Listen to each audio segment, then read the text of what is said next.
Let's move on to a really serious topic. We've talked a lot about America's addiction to synthetic opioids. It led to over 20,000 deaths in 2015. This crisis of pain pill abuse is throughout the country. The numbers are only expected to rise in terms of deaths. Well, in response to this dramatic increase of fatal overdoses, Florida is doing something unique. Lawmakers have introduced a pair of bills that would allow prosecutors to charge the opiate dealer with manslaughter if a buyer overdosed. What do you guys think? I agree. I think they're prescriptions for a reason, and I think these people are making a conscious decision to practice medicine without a medical degree. They're breaking the law. Yeah, they're breaking the law, and is holding them accountable in the form of manslaughter. I mean, it's severe, but I think it fits the crime. There are certain dealers out there where they're actually supplying different strengths of the drug than they're saying they're giving you. So, hey, you come to me, I'm your dealer, and I give you a bag of drugs that you think are half strength, but I inject it with all these super strong synthetic opiates to the extent that you take it one time, you stop breathing, you die.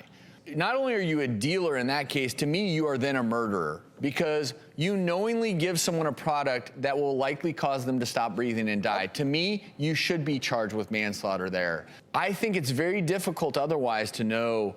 How do you know? If it's just the same product out on the street, how do you know which dealer caused?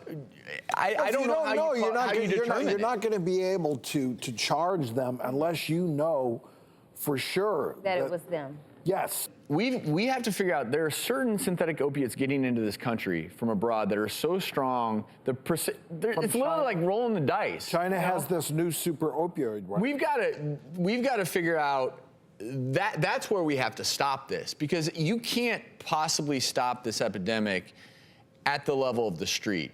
I mean, you need to prosecute, you need to do whatever you need to do, but we have to figure out a way to stop, because right now, some of the you can go online as a dealer and get a massive shipment of synthetic opiates, and you may not even know the strength. That's the issue. Is you may, as a dealer, look, I'm not absolving dealers, but you may not even have any idea. And they don't even. Well, they don't care. A lot of times they don't. Usually they don't care. That's the scary part too. That you can get it online. You can skip the middleman, the dealer altogether.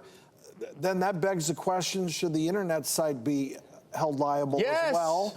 To me, should they be charged with manslaughter?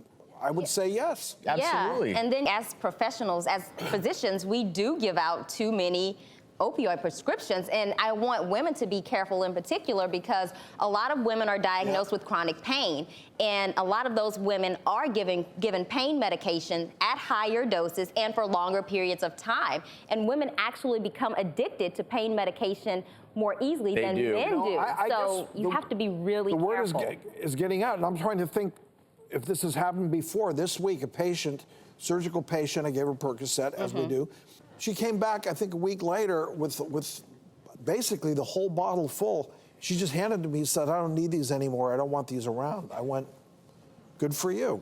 Like, she didn't want them getting in the wrong hands or whatever. I don't need them. I don't want them. And yeah. Well, it's interesting that when you look at the statistics that 4 out of 5 heroin users started out misusing painkillers.